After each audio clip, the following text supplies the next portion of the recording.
Hola amigos, bienvenidos. I'm just kidding. I'm still hungover from Cinco de Mayo, so we're gonna roll with it. Anyways, thank you guys for tuning in for another day in the life episode.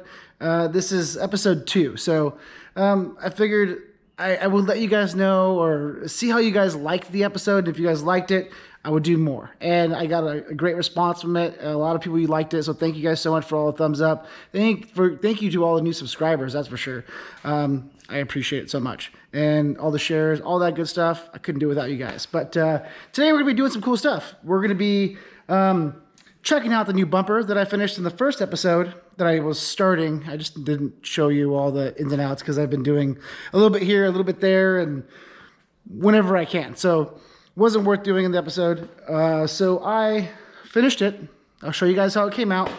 We're going to be making some shirts here on my screen printing press.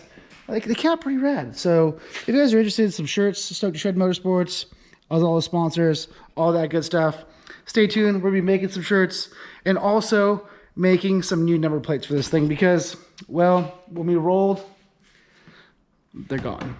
So they got a little damaged or whatever, and we're going to be getting some new numbers and all that stuff. So stay tuned. We're going to get right into it, and I'll see you soon. Woo!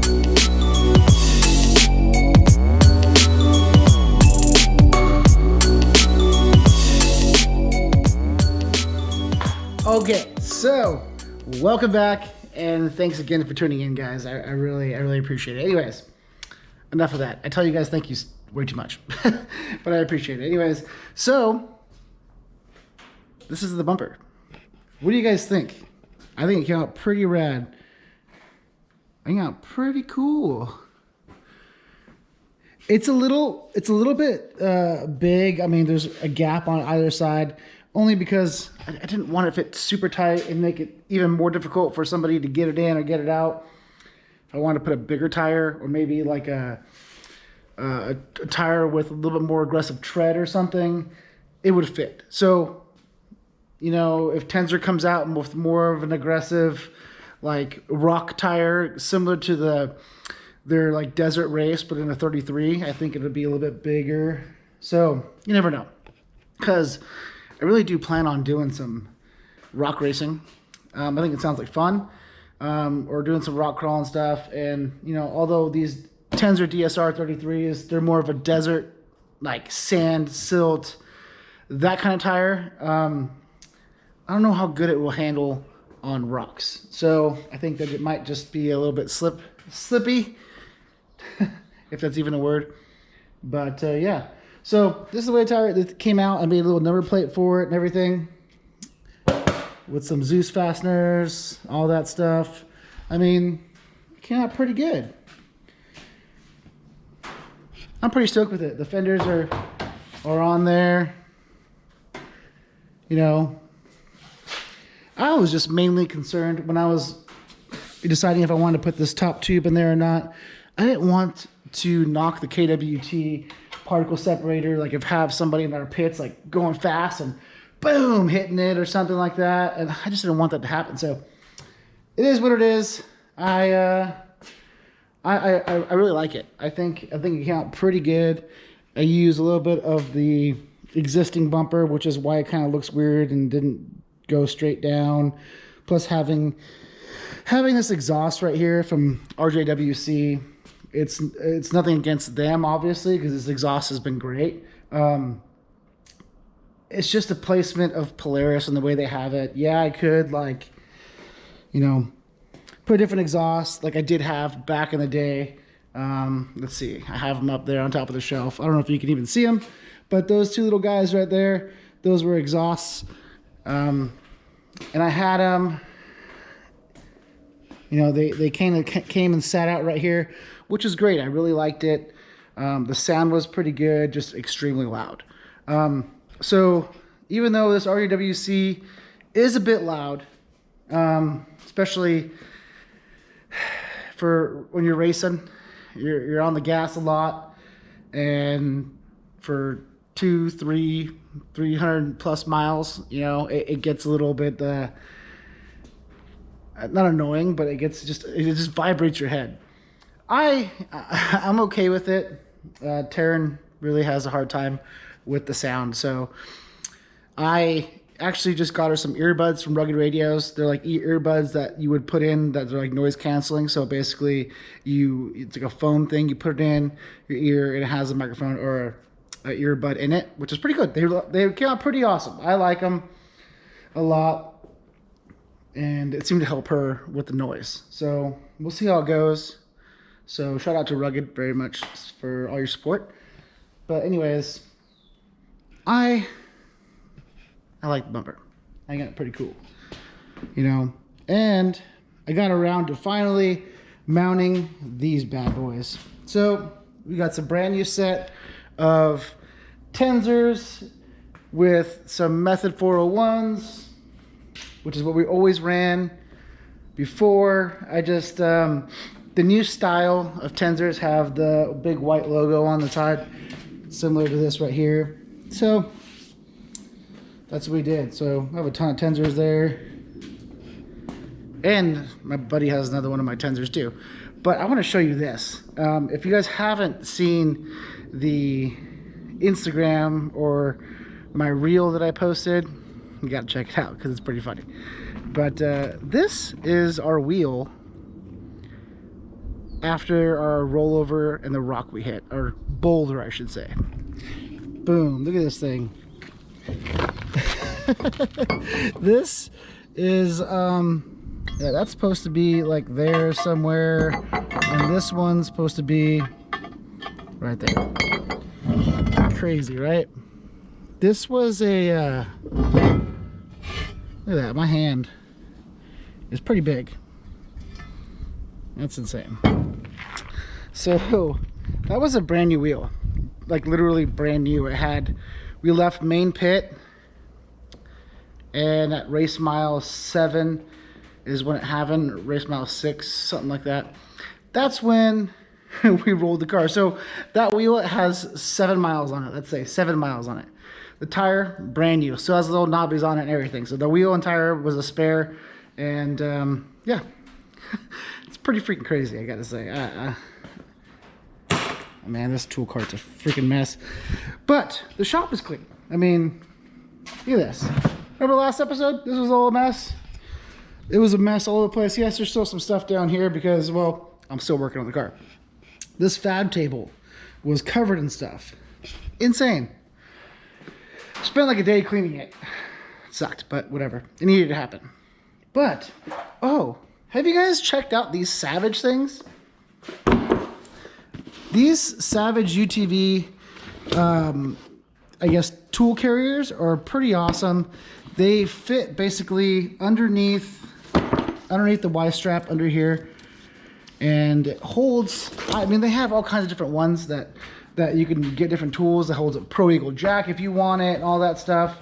This one holds a spare belt on the bottom of it, and it goes on the bottom. You can see where it would go under there, but it goes under there, and it holds our big gigantic impact. So I'll show you.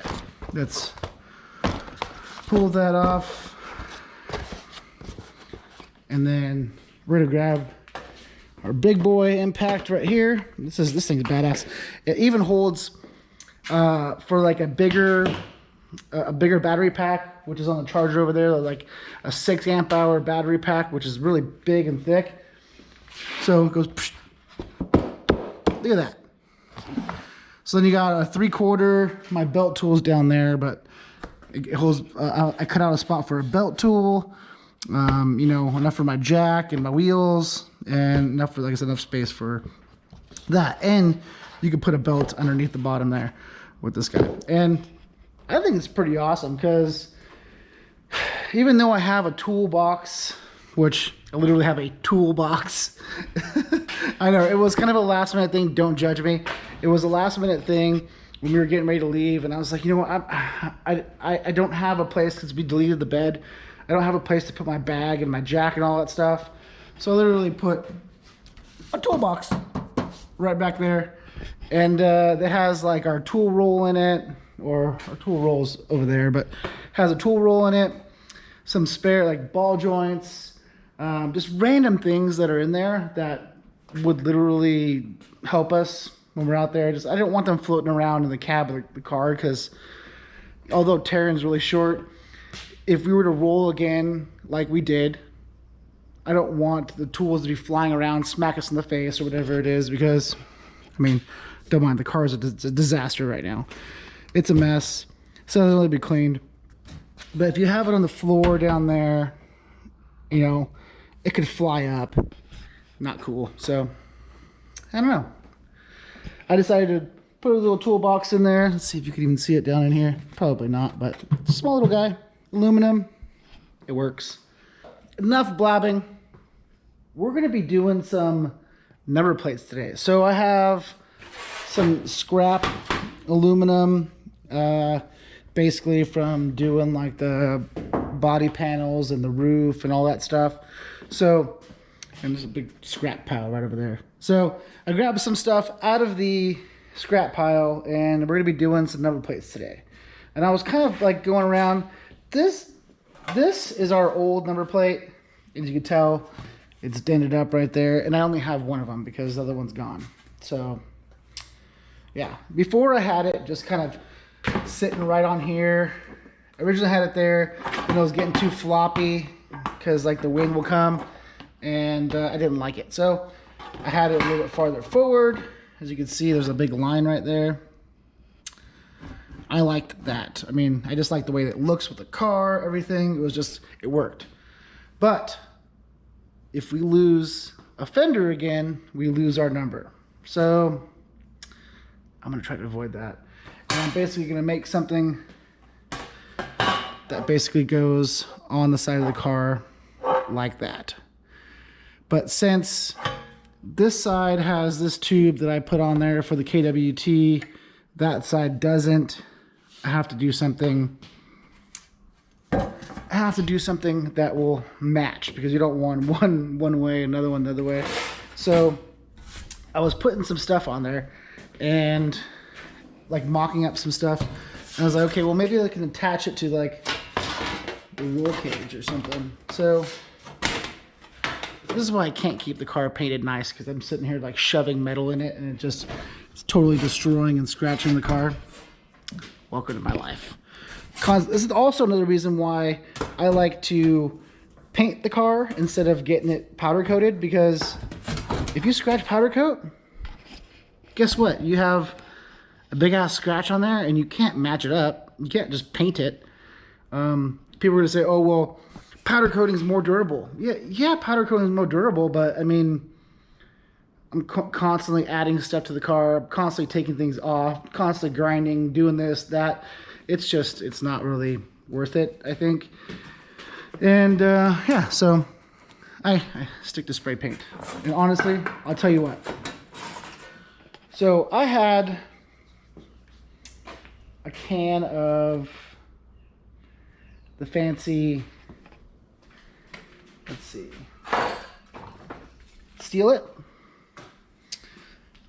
And the Steel It, although it's good, don't get me wrong, Steel It is good. I don't think it's half as good as this Rust-Oleum. Sorry, don't mind the duct tape that's around it. It's this one's it's Rust-Oleum Professional. You can find it at Home Depot. It looks like this. Boom. Rust-Oleum high performance enamel.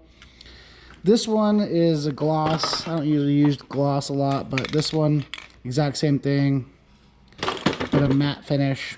And it literally lasts so long. And it's so durable, and it's just, I really like it. So anyways, that's my little tip for you guys.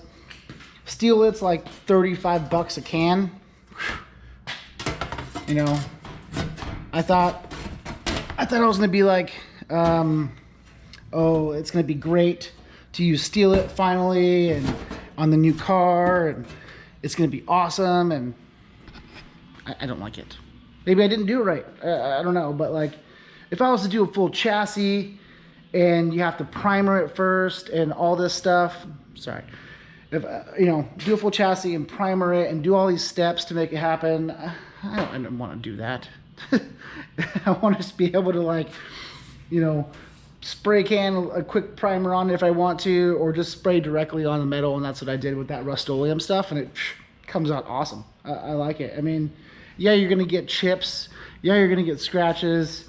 I don't know, I can't even show you, but like, there's just scratches everywhere, and looks good as new. I mean, look at that. It's going to get scratched. The tire's gonna hit it. Like, there's gonna be rocks coming up from the tires and wheels and racing and all that stuff, and it's bound to get scratched. Why not make it cheap and easy? You can buy Rust-Oleum anywhere. You can buy it at Home Depot, wherever, and Walmart, and steal it. You can buy it online or at like any fab shop or something like that, and it's just harder to come by. Anyway, rambling again. This is what I plan on doing. Yes, obviously it's not going to be as high and aggressive, but I want to cut it down, somehow mount it to the actual frame, maybe make some notches, and then put some, what's it called in it? Some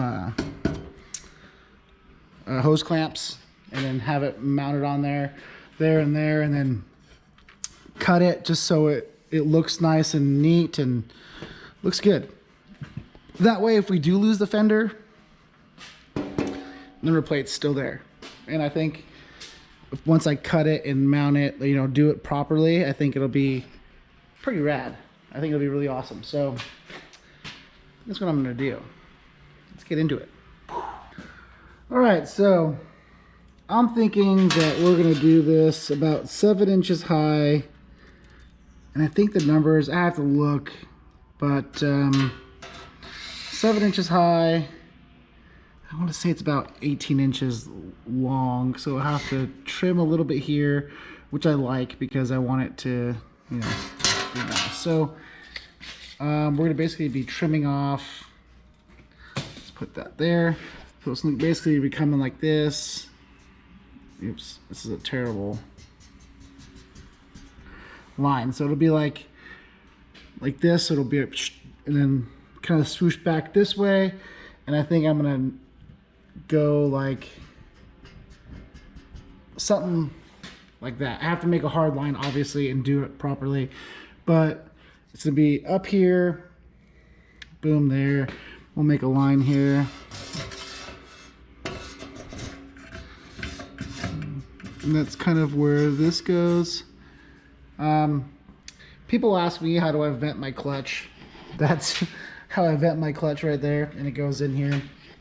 Pretty simple. It's something new that I tried last race. This is a, I guess, air intake for a UMP filter, which is something that people use a lot in race cars. It basically takes place of a particle separator for like the KW2. Exact same thing. Usually it's a aluminum cylinder. Looks like a little mini keg. That's what it looks like, but it has a filter inside of it. That's what the UMP is, but I just got the intake port of it and then put it right here. So that way, you know, we're kind of, don't mind, it's at an angle right now because I unclipped it and all that stuff to move it out of the way. But that's basically what I use right here. And it basically forces air into there and goes down this tube and in there. And I put this flexi stuff on here versus the hard one because you guys all know, if you're changing belts, it is a pain in the ass to move that hard plastic thing. You have to undo the clip up here and then undo the clip there and then put it back. It's not what you want when you're racing. You want something easy. I mean, I even have these quick clamps because I don't use all the things. I use these quick clamps right here, and what they do is they go in like this. Obviously I'm not in there, but it just, you push it on and then you put this little clip in there, it locks it in place. And so that way when you're during a race, you want to change your belt, you just pull the clips all the way around. There's only like 4 or 5 of them. Pull this off, you're able to pull this clutch cover, move it off to the side, change your belt really fast, in, out, done. back on the road in 5 minutes, you know. So that's another tip for you guys. I got those from Lone Star Racing. They have those. That's where I got those. Yeah, that's pretty awesome. I like it so far. You know, knock on wood, wherever wood is, knock on wood.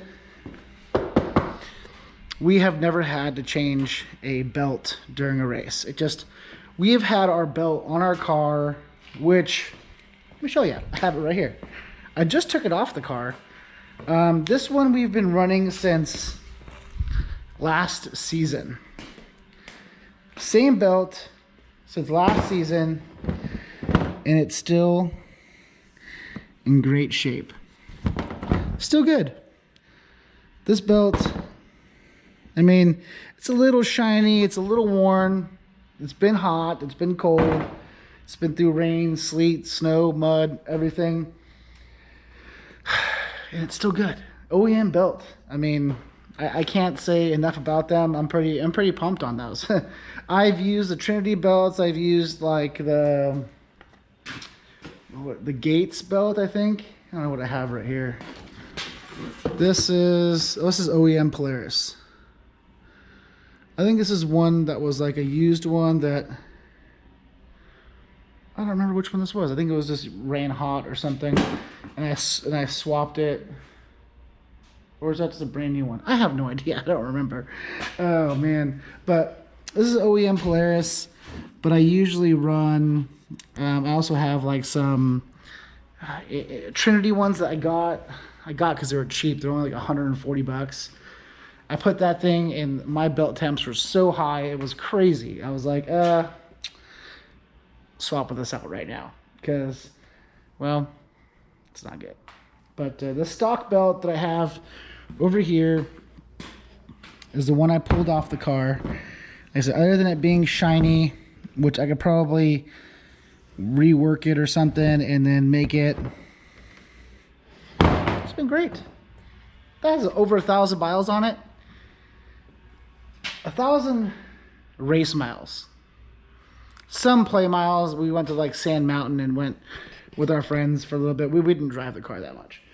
Anyway, so 1,000 race miles on that stock Polaris belt that we've had on the car since last season and never had to change a belt.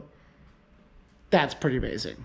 I hear a lot of guys that like go through belts like every 100, 200 miles. I'm just like, man, I've seen guys like that, like they will go through 2-3 belts during a race. And I was like, how do you do that? I mean, thank God we have a Razorback belt temp sensor, because that helps us a ton. I mean, it helps us a lot. And let's open up this shot. Get some more light in here. Anyways, so we have the Razorback Technologies belt temp sensor, which usually helps a ton. And I'm like super, like not stressful about it, but I tell Taryn, like, always give me the belt temp. If I feel like I'm pushing the car a little hard, belt temp, and she'll tell me, she usually tells me like what she usually goes around and tells me what like race mile we're on, belt temp, engine temp, all that stuff is what she does, as well as navigating. So that's part of the co-driver job, and she does a great job with it. We usually with the OEM belt, we're usually, the last races have been cold, so we've been around 168 to 190 usually. That's kind of where we sit usually, the 160 to 190. Sometimes it might go up to like 205 or 220 when we're like literally, I mean, we're like climbing up a freaking hill and like hauling ass, just going fast and bouncing off rocks and doing that kind of thing. It'll get high because it's a big slip and grab. Other than that, but then I usually will back off the throttle for a minute and it'll drop down to like 180, 190, and then just back on the throttle again. And then we just kind of watch the throttle as it goes, or I guess not watch the throttle, watch the belt temp, and then I kind of feather the throttle as we're kind of going through stuff. Really helps a lot too. So yeah. Anyways, let's I'm gonna do the same thing for the other side. We're gonna go ahead and make one of these panels kind of go out how I want to, and then yeah, maybe cut it out, show you what I like or what it came out as, and then get on to making some shirts.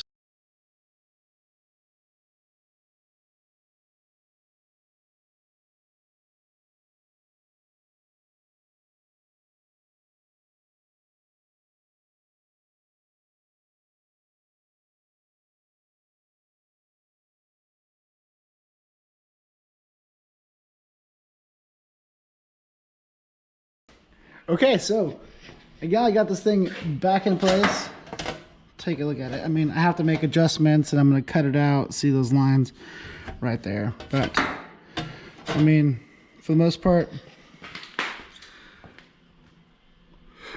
that's what it's going to look like. I mean, obviously it's going to be up a little bit more, like probably like that, so it matches that line right down there. Woo! By far the easiest way to cut, oops, sorry. By far the easiest way to cut aluminum. If you got yourself a little table saw, a little job site saw like that right there, man, that it cuts it so easy, so clean, and you're almost guaranteed a straight cut. Because if you try to do it, you could do it with like a skill saw.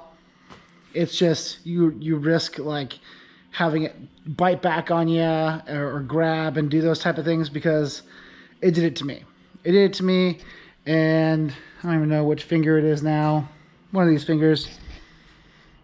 Oh, you can see kind of there's a mark right there, little line left over. But I was actually holding a piece like this, and I had the skill saw when I was cutting the front or the side panel, and it caught and it went right across my finger, and the skill saw just took a big chunk out of my finger. So finally starting to get feeling back in it, but it's been a little while. Anyway, so now that we have a baseline of something that I'm kind of digging it. I like the way it kind of looks and flows. I mean, obviously I'm going to make some adjustments, and I can bring it up or down or whatever it may be to kind of give it the dimension that I'm looking for. And then obviously go through with a grinder or the grinding wheel and kind of go around to smooth everything out and make it all nice and neat and do all that type of thing. But what I'm gonna do is now I'm gonna make another one just like this on this one, and hopefully they'll match up to being identical, and then we'll have some number plates for this thing. It's a great part about having some cool tools and a space to do it. I'm so grateful for that. But I don't have a whole lot of tools. I mean, trust me, if I had like a metal brake or something like that, I mean, it would make life so much easier. I have the bare minimum tools, so it doesn't mean like you need to have all the cool fab tools, because I don't. I have a grinder, cut off wheels, and do that kind of stuff. Yes, I want to have all those tools. Yes, I want to turn this place into a complete fab shop, because that's what I want. But I'm not sure how long we're going to be in California. I'm not sure how long we're going to be racing for. And I don't want to invest all this money and tools and invest all this time in making this badass fab shop, and I can't really enjoy it. So right now, I have the bare minimum stuff. I have a tube notcher, tube bender, I have a TIG, I have a MIG, and I have the things you need to build a car. So if you guys are looking to build the car, you guys want some stuff done, like a bumper or a cage or whatever it may be, let me know. Email me, find me on Instagram, Facebook, comment below, all that stuff. We could talk. I'm located in Northern California, so and I could do all these things. Am I like a Geyser Brothers? No. No Limit? No. No Limit. You want to go to? If you want to go to No Limit, he's about 20 minutes from here, 30 minutes from here. Not even that. Yeah, he's on the other side of the mountain, so not very far. Great people, great guys. Phil, amazing driver, amazing racer. Something that I aspire to be and have that kind of program. One day we will, but for now, we're just running solo fabber, solo builder, and just a couple race team, which is pretty awesome. I like it that way. But let's go ahead and I'm going to trace this one out and then going to make the other one.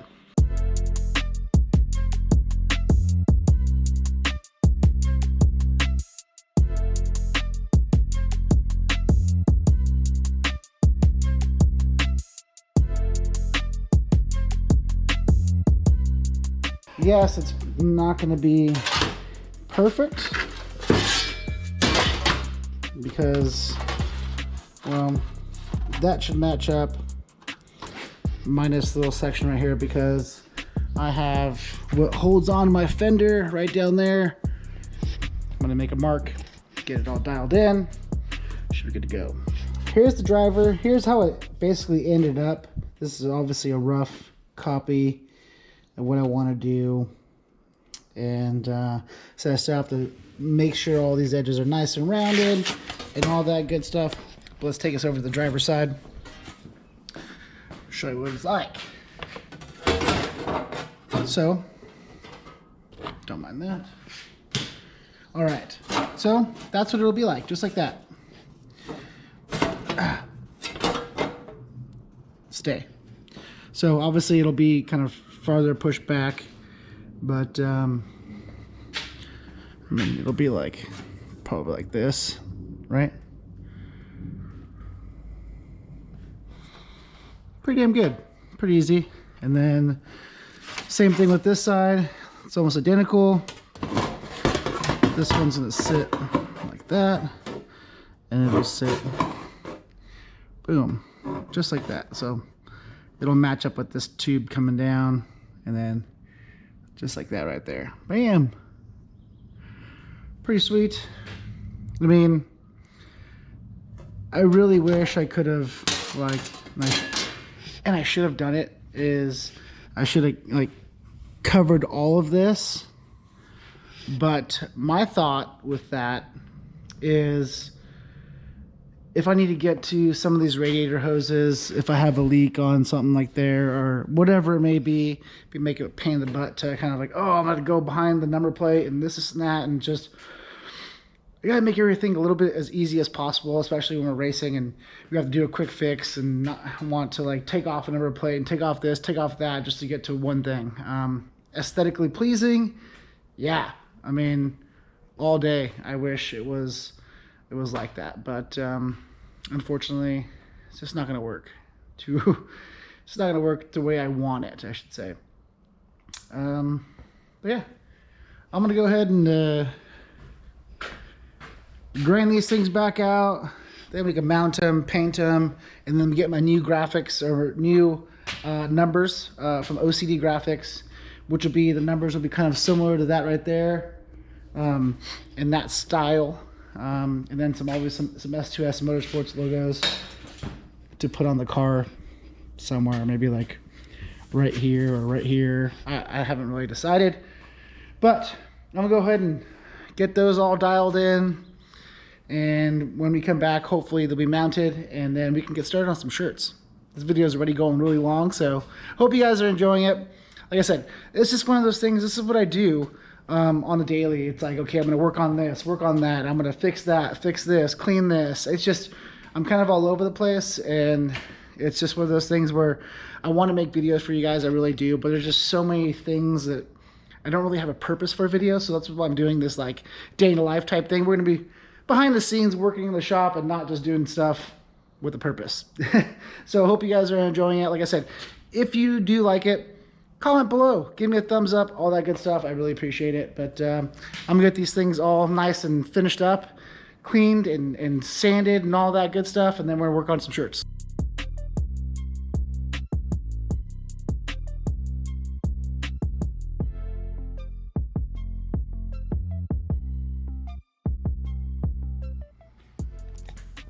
All right, well, that's it. Pretty dang easy. It wasn't exactly the most difficult number plate, but you know, I purchased I don't know where this one here. So I bought this set right here from, I think it's Cognito. I mean, they're awesome. They're nice. I mean, it's all finished really good. Don't mind the dust, but these right here from Cognito, I think ran me like $200, which is ridiculous. I think it's absolutely insane. And I bought them from like UTV Source or something like that. It's the only place I can find them. $200 for that. Literally made these right here. Yeah, they look a lot different. These are kind of like your general number plate, but essentially it's the same thing because, I mean, this is going to be underneath like you saw. But $200 for that. I mean, okay. This is scrap, and scrap cost me, I mean, the whole panel cost me a lot of money to do that because those are like $100 or $150 for that panel. But it's scrap, and I need new ones, and it cost me probably an hour time. Not bad at all, right? So I'm pretty pumped on it. I mean, it came out pretty good. Let's check it out. I put a little bit of a bend in it. You can see they both have a bend in it, but sorry, this is gonna suck. I apologize. But let's see, there, right there. Let's put that up like how it should be, right there. And then I'm gonna run just like, I'm probably just gonna run a zip tie for now. Boom here, and then down here too. So it'll be up a little bit more, probably like right there. But that right there is the pretty much finished product. And the other one, and you can see it right here. The reason why I put that bend in it so I can keep the number plates flat right here, because it kind of goes like this and then goes up, boom, right there. And the same thing on this side, because I have, let's see, because I have this tube for the KWT, it needs to go like that, and I want it to be straight. So same thing. But basically what I'm saying is it cost me, you know, hours worth of time and some scrap material, and I got some decent looking number plates. Yeah, I know it's not perfect. Yeah, I know it's not amazing, but I gotta say, I think I like these better. They're gonna be solid on the car. They're not gonna be wiggling around. And if we do lose a fender, which we lost one the last race because it got full of mud all under here, and it got heavy, and I didn't exactly do my mounts very good. And so I think the screw backed out and broke off. And so it was just hanging down full of mud and just ripped off, and I lost it. Gone. We wouldn't have any kind of number on the car or anything like that, other than on the front, which is amazing to have. So between that front side here and the new bumper, which will have our 2910 number right here, pretty awesome. I think I'm absolutely really happy with it. So I'm going to paint these up, not in the video, but for now, what we're going to be doing is we're going to do some shirts. That's right, guys. I just turned my heater on, excuse me. Turn my heater on. This is what helps cure the ink. And then this is the screen that I use. Like I said, for those of you guys that follow Instagram, you guys actually have seen this before. The screen that says S2S Motorsports, all of our sponsors that I really can't do it without you guys. And so for those of you guys that are watching this and you guys are like, oh, dude, he was supposed to send me a shirt like a week ago and he never did. Well, that's because I made these shirts and they were like blim shirts, and I was like, oh, I'll just give them to you. But my heater took a dump on me and it wasn't working right, and I wasn't going to cure the ink right. So if you probably wash this, it will probably just wash away. And I'm not going to send you a crappy shirt. I'm going to send you something that's actually good quality, because this is what I do. So you have a shirt coming your way probably after you watch this video. You'll be on your doorstep, promise. This is the back of the shirt. So that screen right there that you saw over there turns into this, and then that's the back. This is the front. I have the same thing in this hunter green or military green. And I just got a new shipment of shirts here. I'm gonna do some black ones. This is from my buddy Roger. That's coming your way too, because he's a construction guy and he wants the support. So high vis green it is. So there's that. There's some green ones down there, some more white ones. So white, black. I wanted to do some red ones, but I don't know if anybody's gonna like red ones, just because the car is red and it kind of matches, all that good stuff. But this right here is what helps support our racing. So if you guys are interested in some shirts, it really does help a lot. Let me know. I'll put my email in the description below. Email me or find me on Instagram. Find me on Instagram is the best way to do it. Go to Instagram, Stoked to Shred, or S2S Motorsports. You'll find me. Message me. Grab yourself one of these shirts. I'll send it out to you on time because they'll be doing them right now. And so we're gonna print these shirts. I'll send them over to you, and it really supports our race program. So we don't have a ton of sponsors. Yes, we have people that support us. Nobody that pays for our stuff other than myself and Taryn. But like all the parts that we do, all the parts that break, all that stuff is purchased by me. So, or both of us, but I meant like no company is going to be there to give us parts. Unfortunately, everything is bought by us. So everything is here, everything is built by me, everything is installed, purchased, all that stuff. So you guys picking up a shirt or something like that really helps sell out, and it really just, you know, 15, 20 bucks, whatever. I'm not sure I'm going to sell them for yet, but it really helps. So if you guys are interested, please let me know. Comments, email, whatever it is. I appreciate the support. I'm gonna start to make a shirt here, and I'll end with this. So I appreciate you guys tuning in. As always, if you guys like the video, please hit like, share, subscribe, all that. Hit that bell, because when I make new videos, I want you guys to be able to see it. So if you're not hitting that bell, you're not gonna know. So as always, stay tuned for the next one. I promised you guys I'll be making more videos, and that's what I'm doing. I'm going to focus more on that right now. So stay tuned for more, guys. A lot of stuff's going to happen.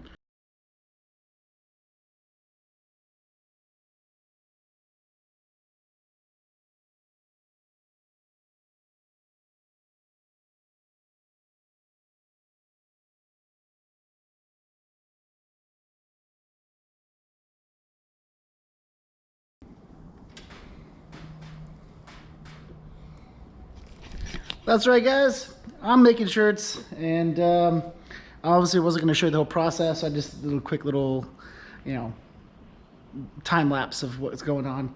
It's a pretty easy process, but it's kind of time consuming, and you have to know a lot of ins and outs and proper mixtures of inks and softeners and bases, and anyway, too much stuff to go through. Anyways, I want to say thank you so much for stopping by. I appreciate it. And as like I said, if you guys want some shirts, let me know. And until then, I appreciate you guys stopping by. And I'm going to continue doing these videos. I kind of enjoy them. I think they're a lot of fun. And it's a little bit better than just doing install videos and product stuff and all that stuff. I still will do those. Don't worry, because we have some testing to do. We have suspension testing. I just put the car back together, so that's a new thing. We have to do some suspension testing, suspension tuning, which I think we're going to go and do some tuning with Liberty Mountain Fab.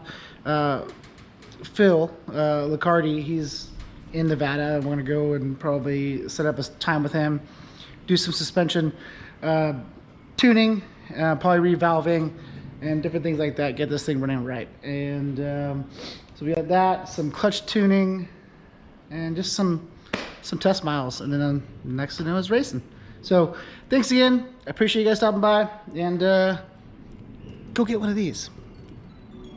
Yeah, down below. Check it out. Thanks, guys.